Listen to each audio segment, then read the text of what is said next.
Bom, gente, eu quero fazer uma reflexão rápida com vocês sobre a escolha de Deus a respeito de pessoas. E Deus escolhe pessoas que certamente nós não teríamos coragem de escolher. Aliás, Deus escolhe pessoas cujas quais nós não gostaríamos nem de conviver com elas.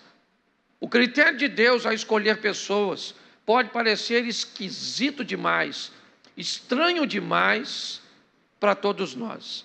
Mas nós vamos olhar 4 textos e entendemos que cada pessoa carrega consigo um potencial, mesmo que esse potencial não consiga ser visto. E muitas vezes, ao ser visto, ele não é apreciado por pessoas. Muitas vezes esse potencial, quando está em alguém, na verdade outras pessoas até acreditam que ele está no lugar errado, mas Deus não comete erros, ok? Nós temos e precisamos entender que quanto mais rápido descobrimos esse potencial e colocarmos esse potencial em ação, vamos cumprir os critérios e a vontade de Deus. Então eu vou te mostrar 4 pessoas que provavelmente você jamais escolheria e não seria capaz de enxergar nelas o potencial que Deus viu. A primeira delas está em Marcos, capítulo 5, verso 2. Coloca para mim, por favor. Saindo ele do barco, lhe saiu logo ao seu encontro dos sepulcros um homem com espírito imundo. Feche os seus olhos. Senhor nosso Deus e Pai, em nome de Jesus, eis aqui a Tua palavra, desperta em nós o nosso chamado, a nossa missão, é o que nós te pedimos nesta noite. Toda distração caia por terra, em nome de Jesus. Você pode dizer amém? Bom,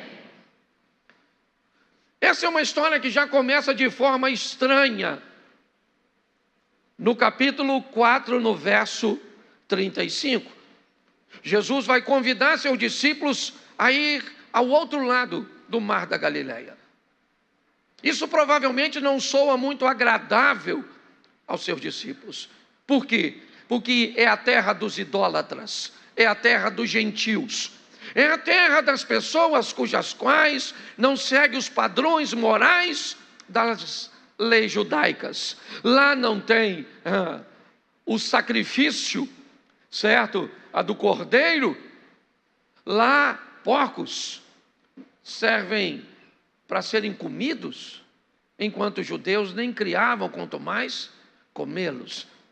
Mas Jesus chama esses indivíduos, seus discípulos, para irem do outro lado. E o que ele quer fazer do outro lado? O texto diz, nesse texto, que assim que ele chega do outro lado, está aí, ó, saindo ele do barco, lhe saiu logo ao seu encontro dos sepulcros um homem com espírito imundo. Provavelmente este homem seria negligenciado por mim, que sou pastor, por você, que é crente, certo? E provavelmente até pelos discípulos. Não há nenhum interesse nesse homem. Por quê? Segundo a Bíblia, ele andava nu. Então ninguém quer conviver com alguém, certo? Que sequer tem condições mentais, ok, cognitivas, para andar nu ou andar vestido, certo? Segundo, ele costuma atacar as pessoas cujas quais ele se aproxima. Terceiro, ele emite sons, uivando como um bicho por onde vai passando. Esse é um cara que provavelmente, se ele fosse escolhido, seria uma escolha dos bombeiros, ou de algum ativista, ou alguém bem inclinado a cuidar de pessoas para removê-lo das ruas, quer para colocá-lo num cárcere, quer para colocá-lo numa casa de tratamento, de repouso, certo? Numa clínica de recuperação. Essa é a verdade. Ele precisa de remédios, ele precisa de cuidado, ele precisa de roupas. Mas o texto diz que Jesus vai lá só por causa desse cara. E o que ele tem de especial ninguém sabe, só Jesus. Porque o que você tem de especial, às vezes seu cônjuge, seus pais, seus filhos, seus amigos, seu pastor, seu líder, certo? Seu patrão, talvez ele não consiga enxergar. Não há obrigação de ninguém, somente alguém muito maduro, somente alguém muito habilitado a viver nesta terra, procura talentos nos outros. Na maioria das vezes, o que nós queremos é que você descubra seu talento e mostre seu talento para mim. E aí então eu serei capaz de reconhecer o seu potencial e você, então, vai poder ganhar algum benefício. Mas Jesus não. Ele atravessa o mar, vai do outro lado, porque ele quer mudar aquela região. E para mudar aquela região, talvez fosse melhor pegar um de seus discípulos. Mas seria bem estranho para qualquer um de seus discípulos judeus viverem numa terra como Decápolis, ter que lidar com todos os costumes. Eles vão precisar se adaptar. Dificilmente eles teriam condições, certo? Para fazer isso com muita maestria. Então Jesus resolve ir do outro lado para captar um missionário. E quem é o indivíduo que vai fazer missões em Decápolis? Esse cara. Esse pelado, endemoniado, perigoso, porém, ele carrega consigo algo bem interessante. Ele é extremamente conhecido. Ele é popular. Popular por coisas negativas, é verdade. Popular por adjetivos que muitos de nós não gostaríamos. O maluco, o pelado, o agressivo. Nenhum de nós gostaríamos de ter um adjetivo que ele tem. Mas Jesus não está preocupado com o que ele está fazendo. Está preocupado com o que ele pode fazer. Então mudar a vida deste homem é algo precioso para Jesus. Jesus entra num barco, atravessa, enfrenta uma tempestade, a incredulidade dos discípulos, certo? E ele vai do outro lado, desce.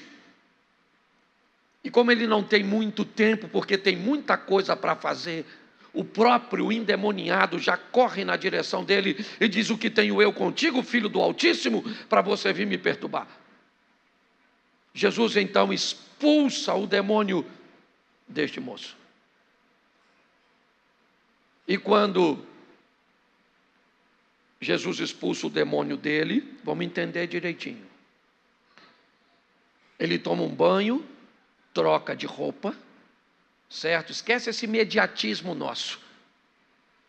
Então Jesus foi lá, é óbvio que não demorou muito, mas libertou o cara.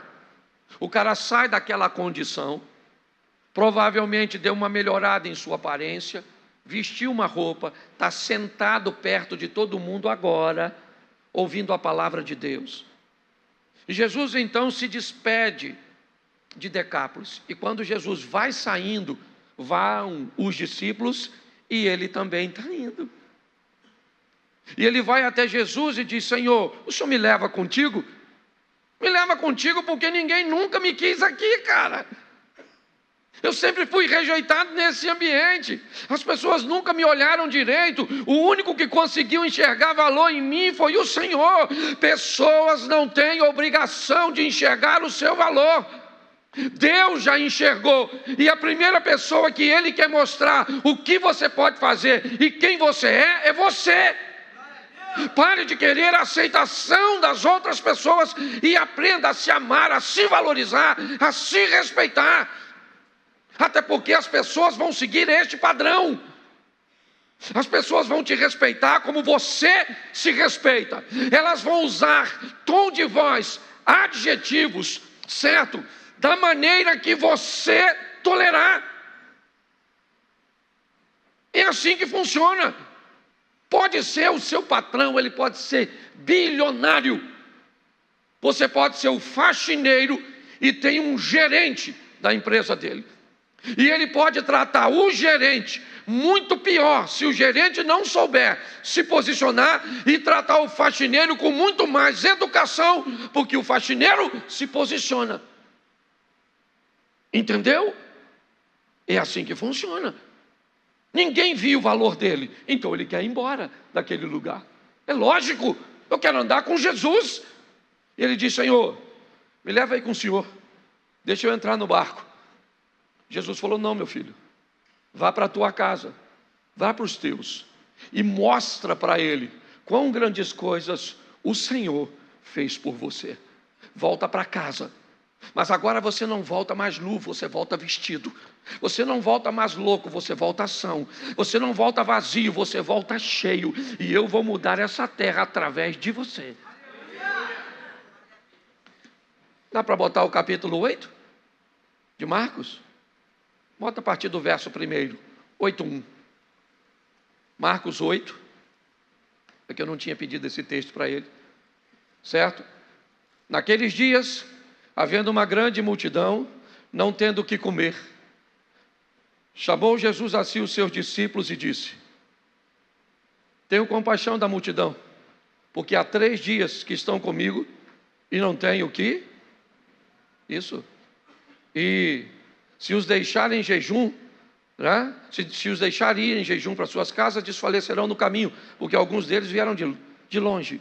E os seus discípulos responderam: de onde poderá alguém satisfazê-lo de pão aqui no deserto? E perguntou-lhes: quantos pães tendes? E disseram: 7. E ordenou à multidão que se assentasse no chão, e tomando os pães, tendo dado graças, partiu, deu-lhes, certo? E deu aos seus discípulos para que pusessem diante deles, e puseram diante da multidão. Vamos lá. Tinham também alguns peixinhos, e tendo dado graças, ordenou que também os partisse, nos pusessem diante dele. Comeram e saciaram-se, e dos pedaços que sobraram, se levantaram 7 cestos. Olha agora. E comeram, e os que comeram era o quê? Quase o quê? Quase 4.000. Estão falando apenas de homens, sem falar de mulheres e crianças. Essa é a segunda multiplicação dos pães. Não confunda com a primeira, certo? Com a musiquinha dos 5 pães e 2 peixinhos. Aqui são 7 pães e não tem o número dos peixes. Tá certo? Porque essa é a segunda multiplicação dos pães. Primeira multiplicação dos pães acontece em Cafarnaum, em solo judeu, sobrando 12 cestos de resto de pães, simbolizando o ministério de Jesus sobre as 12 tribos de Israel. Segunda multiplicação dos pães é essa, de Marcos, onde o final do capítulo 7 narra o local que ela acontece. Jesus está caminhando, por termos de Tiro e de Sidom, entrando no território de Decápolis por cima, pelo norte de Israel, certo? Em direção à Síria. E ali ele celebra a segunda multiplicação. Essa é a segunda multiplicação. Ela acontece, preste atenção, certo? No ambiente, certo? Que não é dos judeus, por isso sobram 7 cestos, simbolizando o ministério de Jesus às nações, às 7 nações pagãs. Pastor, o que o senhor está querendo dizer? O que eu estou querendo dizer é muito simples. É que 2 anos e meio depois da primeira visita, onde Jesus liberta o gadareno no capítulo 5, ele volta no capítulo 8 para fazer a segunda multiplicação dos pães. Segundo esse texto, depois de 2 anos e meio, tem mais de 4.000 pessoas para ouvir Jesus. E eu pergunto a você, quem foi o missionário que ficou ali pregando nesse período e mostrando um cara que ninguém dava nada para ele? Porque Deus pode fazer através de nós grandes coisas que jamais poderíamos imaginar. Ninguém imaginaria que um cara nu, endemoniado, fedorento, perigoso, seria o maior evangelista daquela região. Posso escutar um amém? Amém. Então você fala para quem está do seu lado: se Deus fez isso com ele, imagina o que pode fazer com você. Para estender isso de uma forma mais ampla, vamos trocar de gênero, porque senão parece que homem é homem. Vamos para uma dona agora. João capítulo 4, verso 7. Veio uma mulher de Samaria tirar água e disse: Jesus, dá-me de beber. É a mesma situação. Jesus está indo da Judéia para a Galiléia, passa por Samaria e essa dona está lá. Você vai encontrar com ele perto do poço. Ela não imagina, é uma dona bagunçada, com a vida esquisita, já casou 5 vezes, já está com outro homem que não é dela. Uma dona modernérrima. É essa dona. Certo? E ela mora em Samaria, a cidade dos samaritanos. Ok? E quem é que vai lá? Jesus. Eu posso te dizer com certeza, se Jesus não estivesse ali, os discípulos não passariam lá. Mas como Jesus está, ele fez pior. Ele ficou fora da cidade e mandou o discípulo entrar. Vai lá e compra comida, que eu vou ficar aqui. Perto de meio-dia vem a dona, coitadinha, tirar água. Cordinha, certo? Cântarozinho. Chegou lá, Jesus falou: dona, beleza, senhora, me dá um pouco d'água. Ela falou: como o senhor ousa falar comigo que sou mulher samaritana? Ele falou: dona, se você me soubesse quem sou eu, você é que me pediria. E eu te daria da água viva. Ela falou: o poço é fundo, o senhor não tem com o que tirar, a corda e o cântaro está na minha mão. Ele falou: dona, só não está entendendo nada. Quem beber desta água tornará a ter sede, porém daquele que beber da água que eu lhe der nunca mais terá sede, porque a água que eu lhe der se fará um manancial que salte para a vida eterna. Aí a dona gostou, falou: onde pois o senhor tem dessa água aí, que a gente não precisa voltar para beber? Um hidratante que hidrata para a vida inteira. Ele falou: lourinha, vai embora. Não, na verdade, não está entendendo nada do que eu estou falando. Aquele que beber desta água tornará a ter sede, porém aquele que beber da água que eu lhe der nunca mais terá sede, porque a água que eu lhe der se fará um manancial que salte para a vida eterna. A mulher falou: estou entendendo nada. Ele disse: eu sei. Vamos fazer o seguinte, vai lá e chama o seu marido. Ela falou: marido? Bom, acho melhor a gente continuar falando da água, porque se eu for falar de marido é vergonha. Ele falou: bem verdade, disseste, você não tem marido, porque você já teve 5 e o que tu tens agora não é teu. Ela falou: veja que o senhor é profeta. Ele deve ter falado: é isso que eu estou tentando te mostrar desde o começo. Ela disse: mas os nossos pais adoravam nesses montes, vocês dizem que o local de adoração é em Jerusalém. Jesus disse: ora vem que nem nesses montes, nem em Jerusalém adorareis o Pai. Certo? Porque o Pai busca verdadeiros adoradores que o adorem em espírito. Isso, nisso quem é que vem? Os discípulos, que foram no mercado fazer umas comprinhas. Eles foram na cidade comprar comida e estão voltando com a sacolinha de compra. E quando eles estão passando, quem é que passa correndo por eles? A mulher. Ele deve ter pensado: esquisito, hein? A dona correndo. Foi lá na cidade ela e falou para os homens que estavam na cidade: aí, rapaziada, estava lá no poço e achei um homem. Pensa os caras. Outra vítima. Ela falou: não, eu achei um homem diferente. Eu achei um homem que me disse tudo quanto eu tenho feito. Os caras devem ter pensado: finalmente alguém teve coragem de falar com a senhora. Ela falou: não sabe o que eu estou achando? Eu estou achando que ele é o profeta, ele é o Messias, ele é o Cristo. E alguém deve ter pensado: ô dona, se enxerga. A última pessoa que o Messias ou o Cristo ia aparecer era para a senhora. Entendeu? Com o currículo da senhora, uma mulher bagunçada. Fulano já pegou, ciclano já pegou, fulano, certo? Porque o nosso critério é esse.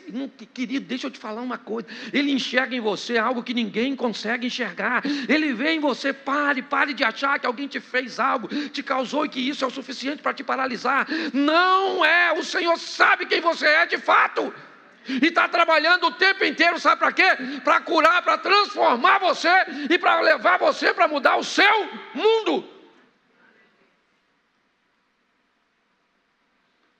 A mulher foi lá na cidade e falou para os caras: vem ver, eu achei o Messias. Os caras falaram: vamos lá, não deve ser o Messias, mas deve ser alguém legal. Chegou lá, ela falou: é aquele lá, o chefe dos crentes. Jesus começa a conversar com eles, fica ali durante um período, eles se convertem. E sabe por quê? Porque Jesus enxergou numa mulher o que ninguém conseguia enxergar. Pare de esperar que as pessoas vejam em você o seu valor. elas não vão enxergar, e pode ter certeza, eu sei o que eu estou falando. Hoje menos, mas por muitos anos, não foram dias e não foram meses, eu enfrentava conversas em torno de meu nome: palhaço, animador de auditório, não sabe nada de Bíblia. Você está entendendo? É apenas alguém que trabalha com entretenimento, um aproveitador, que só olha para dinheiro, que cobra para pregar. Eu tive que ouvir tudo isso a meu respeito, numa intensidade maior, porque eu ainda continuo ouvindo, mas hoje reduzido. Pastor, e o que o senhor faz com isso? Com isso eu faço o que o meu tio me ensinou, quando eu era garoto, na Praça da Mantiqueira, lua cheia, naquela época que cachorro era cachorro, e não pet, certo? Lua cheia, Abner, clara, quase dia, e o cachorro no quintal olhava para a lua assim, uau, uau, uau, uau, uau, uau, uau, uau, uau. E eu achava o maior barato. Falei, esse cachorro é doido, essa peste. E meu tio olhava e falava: meu filho, aprenda essa lição da vida. Enquanto os cães latem, a lua continua brilhando. Quando alguém não gostar do teu brilho, não pare de brilhar porque alguém não gosta. Continue brilhando. E eu peguei isso para a minha vida. Estou chamando ninguém de cão, não. Ou melhor, estou, mas de uma maneira assim, educada. Você está entendendo? É assim que funciona. A dona foi lá, quebrou a banca, foi lá, evangelizou. Eu imagino a dona, pensa, Jesus vendo os discípulos comer, que ele não estava comendo, não. Os discípulos tudo comendo. Crente. E lá vem ela. Eles foram na cidade, não pregaram para ninguém. E vem ela. Eu imagino ela apressada, vindo. Falando, vamos embora, gente, vamos embora. Está lá, ó. E pensa Jesus. Olhando para ela, vindo assim, ó. Olhando para os discípulos. A mulher se tornou uma evangelista, sim ou não? Isso. Por que eles foram lá e não pregaram para aquele povo? Você sabe por quê? Porque eles não pertenciam àquele mundo. Porque eu não tenho como mudar o seu mundo. O seu mundo, quem muda é você. Você está entendendo? Deus te traz aqui para falar com você, para você sair daqui e levar o que recebeu aqui para o seu mundo. Seu mundo é sua família, seus amigos, seu trabalho, o lugar onde você vive. Eu não estou aqui para mudar o seu mundo. Ao seu mundo, ao gadareno, ele mudou Gadara. A mulher mudou Samaria. Quer ver o próximo? Coloca aí, Atos dos Apóstolos, capítulo 8, verso 27. Põe aí. Levantou-se e foi.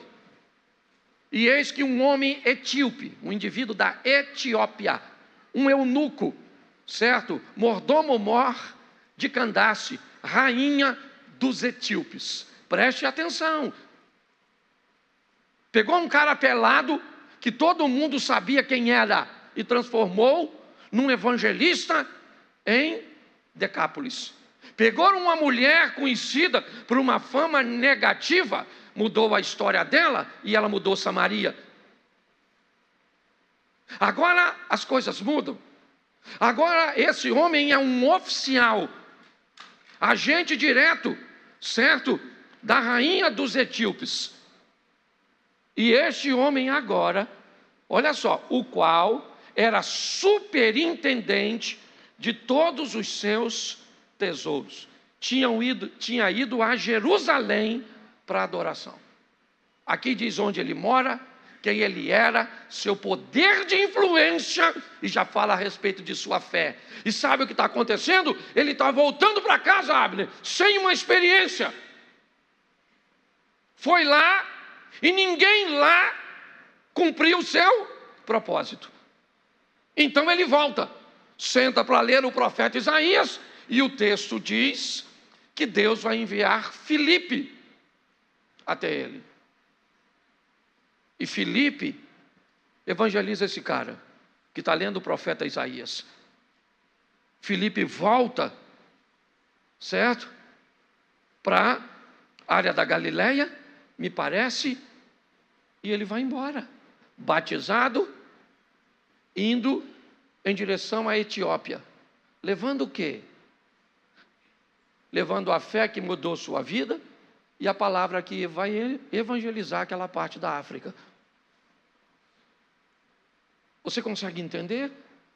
O texto diz que a movimentação de Filipe é feita de forma milagrosa, sobrenatural, porque quem está movendo este cara não é ele, é Deus que quer mudar aquela região.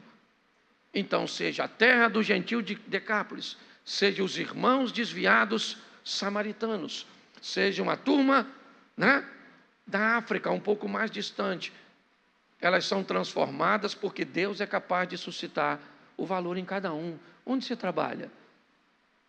O que você faz? Você é um empresário? Mude o ambiente dos empresários. Você é um policial? Mude o ambiente. Quem você é? A quem você tem acesso? Essas são as pessoas cujas quais você foi chamada para transformar. É assim. Eu falo com muita gente, mas eu sei que eu fui chamado para ajudar casamentos. Eu recebo o tempo inteiro informações. Ouvi uma mensagem sua, melhorei, parei de fazer isso, comecei a fazer isso. Eu prego inúmeras temáticas.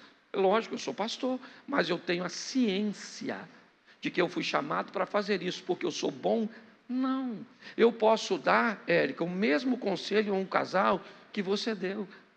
Mas por eu ter um chamado nessa área, o que eu vou falar tem muito mais peso do que a mesma coisa que você disse.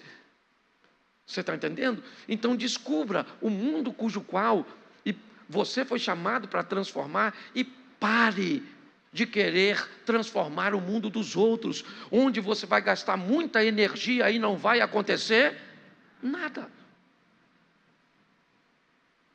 Olha só. Vamos pegar o último, por causa do horário? Vamos embora. Atos dos Apóstolos, capítulo 9, verso 15.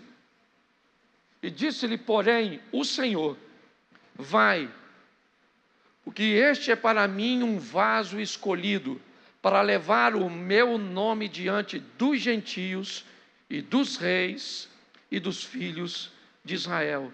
Este é Paulo. Quem é Paulo? Paulo é um cara perigosíssimo para os crentes. Paulo é um cara que tem documento assinado por autoridades para prender quem ensinar qualquer coisa no nome de Jesus.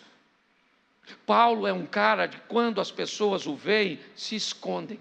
O nome de Paulo causa repulsa, causa medo.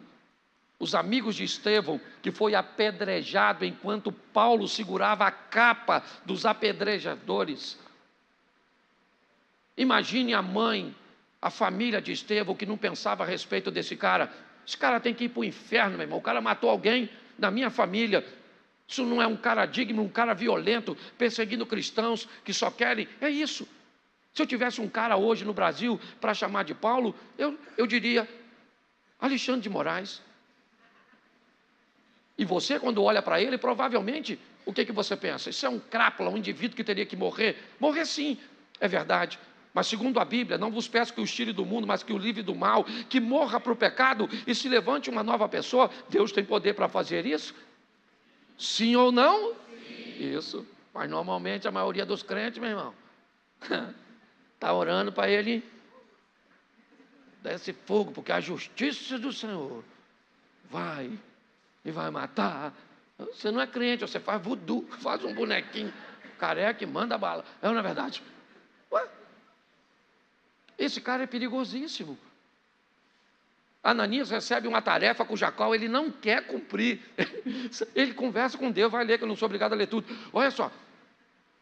Olha o que Ananias fala, Senhor. Deixa eu falar uma coisa para o Senhor. O Senhor sabe quem é esse cara aí que o Senhor está falando para eu ir lá? Esse cara é perigosíssimo. Esse cara não vale nada. Não sei se falaram para o Senhor. Isso é um perseguidor.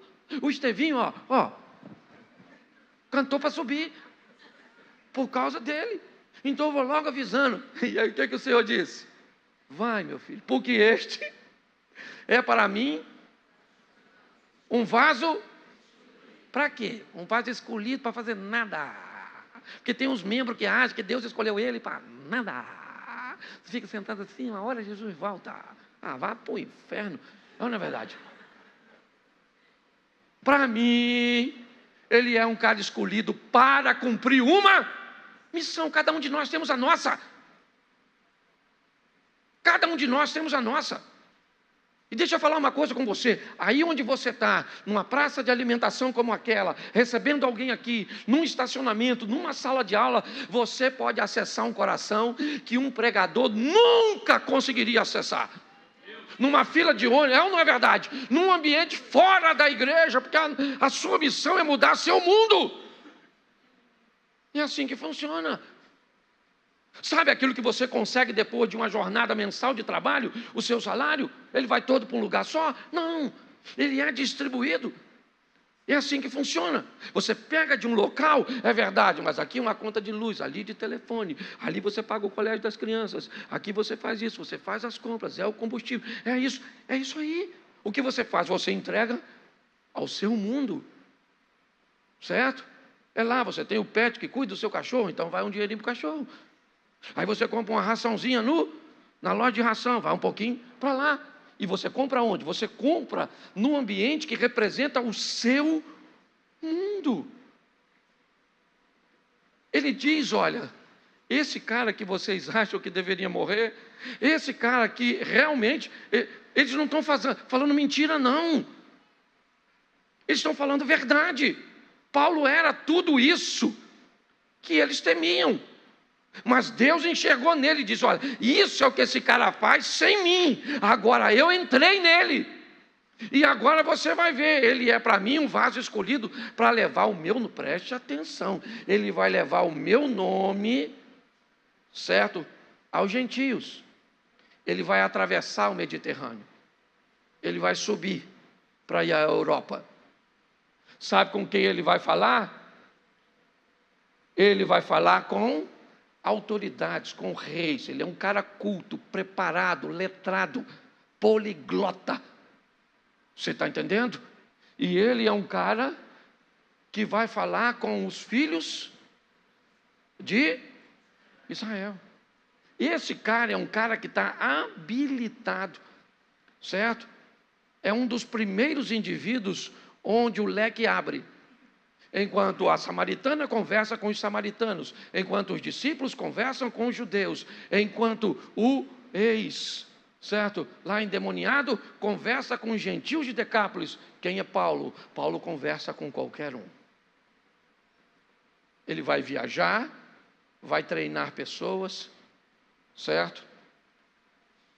E preste atenção, quando você vê Paulo escrevendo cartas à igreja de Colosso, à igreja da Galácia, à igreja de Filipos, certo? É sempre assim. O missionário vai à frente, observa o que está acontecendo, vê os problemas que a igreja está. Aqui nós temos problemas com liderança, aqui nós temos problemas com infidelidade econômica, aqui nós temos pessoas que estão elegendo homens como seus líderes. Um diz, sou de Paulo, outro de Apolo, certo? E então ele vem e escreve uma carta. Ou seja, baseado nas informações cujas quais ele recebe de seus missionários enviados, posteriormente ele então envia recomendações, ações, atitudes, e sempre posteriormente fazia uma visita com uma certa regularidade. O que ele está fazendo? Mudando seu mundo. Hoje eu vim aqui para dizer a você, você pertence ao mundo. E você foi resgatado para uma missão, como Paulo. É para mim um vaso escolhido para levar.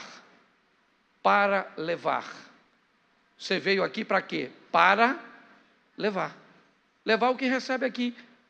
Para onde? Para seu mundo. É Decápolis? É Samaria? É Etiópia? É a Europa? Eu não sei. Eu sei que ninguém melhor que você. Por quê? Porque as pessoas te conhecem. É isso. O gadareno, todo mundo sabia quem o gadareno foi e quem ele se tornou. Certo? Todo mundo sabia quem a mulher samaritana era e quem ela se tornou. Todo mundo sabia quem o etíope era e quem ele se tornou. Todo mundo sabia quem Paulo era e quem ele se tornou. E todo mundo sabe quem você é e quem você se tornou. Entendeu? É quem que você se torna, que torna a sua mensagem poderosa. Eu não quero saber o quanto você sabe de Bíblia. Eu quero saber o quanto de você não existe mais, para que uma nova criatura entrasse em você. Você está entendendo? Eu não quero saber o quanto a sua vida melhorou economicamente, que você era pobre, enriqueceu porque aceitou Jesus. Eu não quero saber isso. Eu quero saber o quão de crente tem dentro de você. Eu quero saber o quão de novidade de vida. É isso que todo mundo está a fim de olhar. Até quem falar de forma errada, ruim, certo? Vai ter que reconhecer. Pode te criticar? Pode. Porque deixa eu te explicar como é que funciona. Quando você é ruim, uma pessoa ruim, de estilo de vida, provavelmente essas pessoas não vão falar mal de você na sua presença, na sua frente, mas vão falar mal de você quando você estiver longe. Quando você tem uma vida correta, quando você é um crente decente para seus pais, para seus filhos, para seus amigos, escute o que eu vou falar. Eles vão falar mal de você na sua frente. Vão debater. Vão dizer que você, certo, é uma pessoa ultrapassada, retrógrado, um fundamentalista. Mas quando estiverem longe de você e alguém tentar falar mal, sabe o que elas vão falar? Falar mal de fulano não. Fulano é gente boa, é legal. Não, é crente. Crente, estou falando que é porque eu convivo, eu sei que é chato. Entendeu? Fundamentalista. Mas é crente. Então nós vamos sair daqui e o que levamos de poder não é o que levamos de conhecimento. O que levamos de poder é o que levamos de transformação. Então vamos embora para casa, vocês que vão nesse primeiro culto, que eu ainda vou depois do segundo, para mudar seu mundo. Entendeu? E se você está com alguém do seu mundo, olha para o lado dele e diz: eu pertenço ao seu mundo. Muda aí, poxa. Isso, o marido falaram com a mulher com a força danada. Quando minha mãe saiu da Paraíba, eles pararam durante um tempo em Minas Gerais. Com 12 para 13 anos, eles chegaram no Rio de Janeiro. Foram morar lá perto, né, no ponto final aqui do ônibus que vai para Xerém. Com 14 anos de idade, meu pai tinha 35 nessa época, engravidou minha mãe. Há um tempo atrás, eu conversando com minha mãe, ela me disse: filho, eu fui criado num regime onde eu não sabia que filho nascia por causa de relacionamento sexual. Eu não tinha esse conhecimento, não chegou para mim lá na Paraíba. Então eu não tinha entendimento quando eu estava me relacionando com seu pai, que sabia muito bem o que estava fazendo, que eu poderia, através daquele ato, gerar um filho. Se eu tivesse o entendimento disso, eu teria ou não teria feito, até porque era uma menina de 14 anos. Minha mãe me teve com 14, já para 15, quase com 15 completo. E eu sei muito bem o que é não ter uma família. Ou melhor, eu prefiro olhar por outro ângulo. Eu sei muito bem o que é ter muitas famílias, o que é passar por muitos lugares, o que é viver num ambiente onde não está lá seu pai e a sua mãe, onde a palavra pai e mãe nunca saía na minha boca, a não ser de forma esporádica, quando eu encontrava com meu pai. Hoje me sinto um pouco mais à vontade de falar sobre isso, porque meu pai não está mais vivo. Eu resguardava de falar essas coisas para proteger a integridade de meu pai, que já estava numa idade avançada, e não acredito que havia feito aquilo de propósito, se bem que sabia o que estava fazendo. Me deram para 5 famílias diferentes, porque meu pai me tomou da minha mãe e me deu para uma tia que foi viajar algumas semanas depois e me deixou aos cuidados de outra, que depois que voltou de viagem, a minha tia que tinha me recebido, aqui me pegou para tomar conta, não quis me devolver, e dali eu fui passando de mão em mão, sem um protocolo familiar,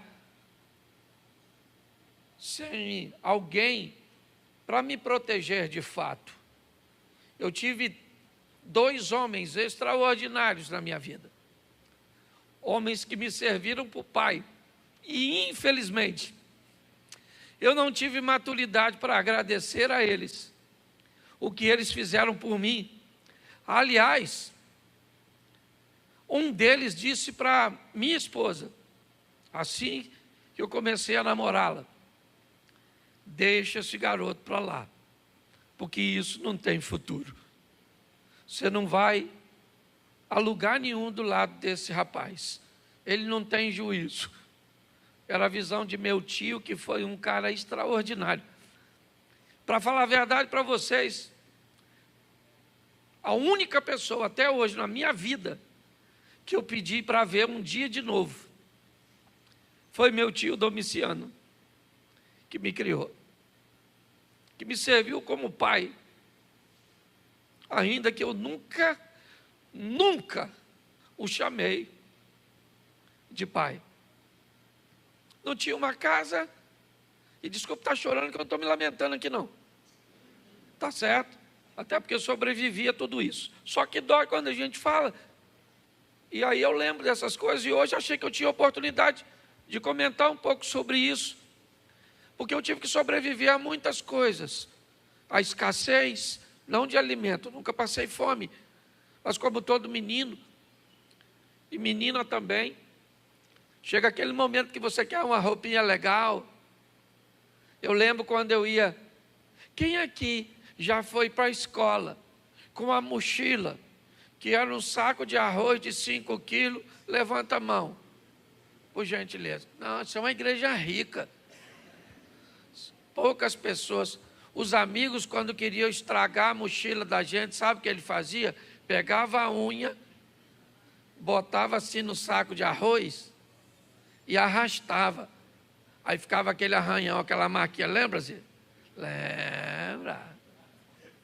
É legal. Naquela época, os meninos maiores tentavam abusar dos menores. Também tive que sobreviver a tudo isso. A tentativas frustradas, mas investidas terríveis. Foi um tempo desafiador, porque ninguém tem vida fácil. Mas pasme você, o mais estranho de tudo isso é receber de Deus um ministério focado exatamente numa área que foi a minha deficiência, porque me parece que na ótica de Deus, nosso ministério está onde está a nossa dor. E apesar das pessoas me intitularem, hoje eu falei com minha esposa, nós saímos para almoçar, e eu disse para ela, eu não tenho ministério de família, Deus nunca falou isso comigo, eu tenho um ministério para casal, eu gosto de falar para casamento, certo? Do embate, do confronto, porque eu gostaria de ter sido criado num lar, onde eu pudesse falar assim, mãe, ei, passa minha camisa, Mãe, coloca minha comida. Eu não tive esse privilégio. Se você é filho e hoje tem e não valoriza,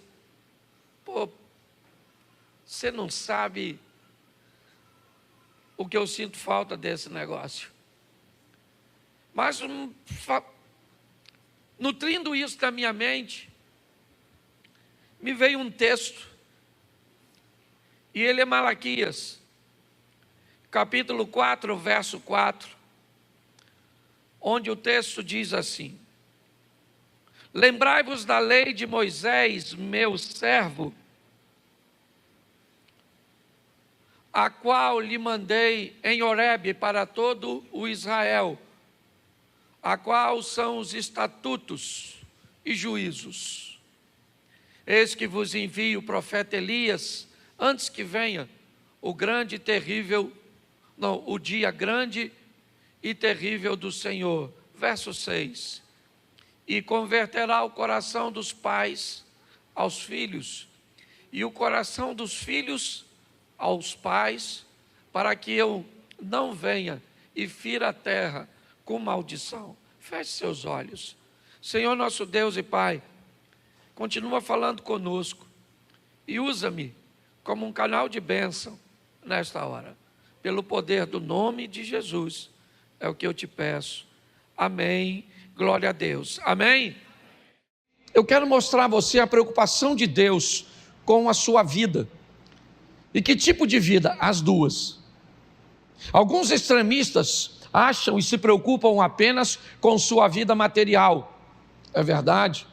Outros se preocupam apenas com a sua vida espiritual. Alguns acham que a vida material é o mais importante, aliás, sequer acreditam em vida espiritual. Outros se detêm apenas na vida espiritual e acham que não tem que fazer nada para a vida material. E a minha preocupação hoje é falar com você sobre e enfatizar essa questão de vida terrena. Por quê? Porque nós vivemos debaixo de uma lei de semeadura. E eu queria mostrar algo, se você gosta de anotar, vai aí, apesar de ficar gravado, Deuteronômio, vamos começar por aqui, Deuteronômio 30, 19. Coloca aí esse texto, talvez ele traga luz para você. Vamos lá? Leia para mim, por favor. Os céus...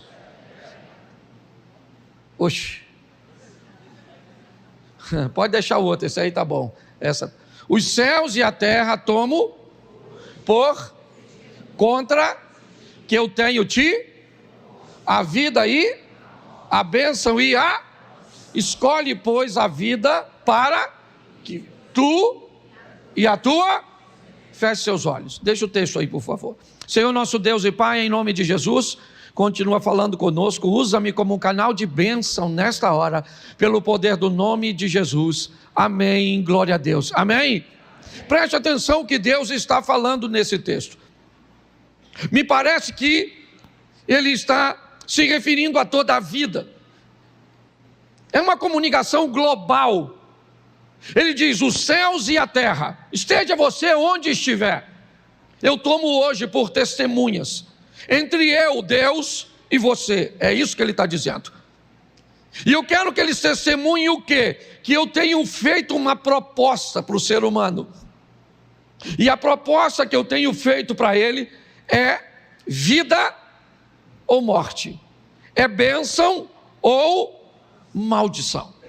E ele termina dizendo, escolhe, é um conselho, escolhe, pois, a vida, escolhe, pois, a bênção, para que vivas tu e a tua semente. É a proposta de Deus.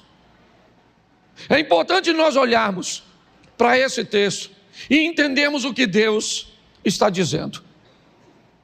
Coloquei diante de você vida e morte, bênção e maldição.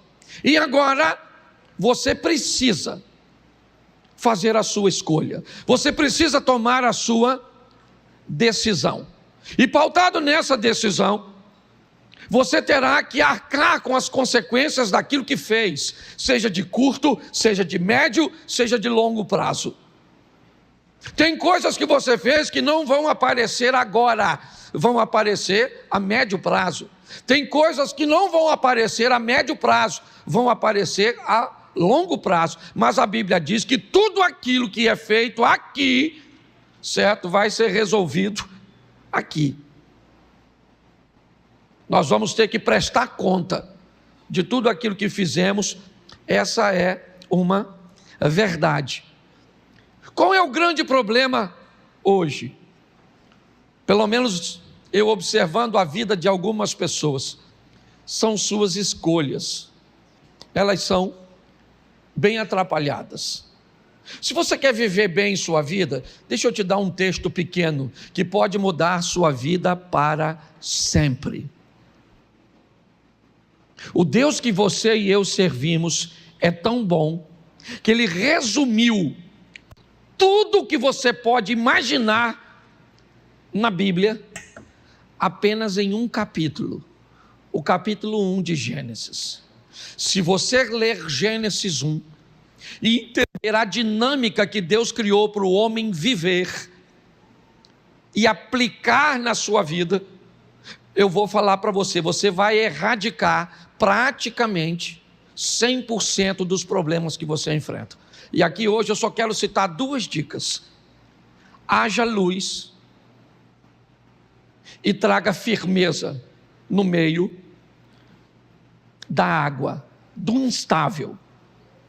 2 coisas que nós vamos aprender nessas lições, que começa com céu, terra, fé, tantas coisas que Deus ensina só em Gênesis 1. Você quer, para aguçar a sua curiosidade? Vamos lá. No princípio criou Deus céus e terra. Gênesis 1:1. Mensagem é: aprenda a viver. Coloque o céu em primeiro lugar, ele é prioridade, mas não esqueça da terra, porque você também tem corpo para viver aqui. Segundo, chame à existência aquilo que não existe como já existisse. Isso é princípio de fé. Quer viver bem aqui? Tenha fé. Eu vou mostrar isso já já a você. Quer mais? E disse Deus: haja luz. Não faça nada sem antes ter conhecimento sobre aquilo que planeja fazer. Ou então chore depois por perder dinheiro, por se relacionar com quem não deve, por levar prejuízo e por passar seu futuro corrigindo o passado, enquanto gente está passando seu futuro gozando do presente que construiu. Essa é a grande verdade. Está assim de gente, servindo o mesmo Deus. E o que elas enfrentam? Um embate, o resultado daquilo que fizeram. Traíram, mexeram, mentiram, compraram o que não devia, se envolveram onde não devia e está vivendo paralelamente com o outro. E o que o outro está fazendo? Se divertindo, comprando, brincando, sendo feliz. E parece que você é um desgraçado. Quando na realidade, o que você está vivendo é o reflexo do que você fez. O que o outro está vivendo é o reflexo do que ele fez. Porque não há injustiça. Os céus e a terra tomam por testemunha entre eu e você. Estou te propondo vida e morte, bênção e maldição. Escolha a vida ou então escolha a morte. Escolha a bênção ou então escolha maldição. Mas pare de olhar para a vida do que escolheu vida e do que escolheu bênção. Senão fica difícil. É responsabilidade e não culpa. Então, esse texto é um texto que nos mostra isso, que nos faz olhar com muita seriedade para nossas escolhas, porque nós vamos ter que nos encontrar com elas. Então, você quer? Coloque luz e faça coisas em ambiente sólido. Não quer? Construa dentro d'água, construa na areia, como diz a Bíblia. Vai lá, se enfia em coisas que você não conhece. É isso aí. Invista onde você não conhece, compre o que você não conhece, faça o que você não conhece. Você tem todo o direito de ser um aventureiro nessa vida. Eu só queria lembrar você que a sua vida não é um filme. A sua vida, ela é real e você vai ter que lidar com suas escolhas. Que isso fique claro.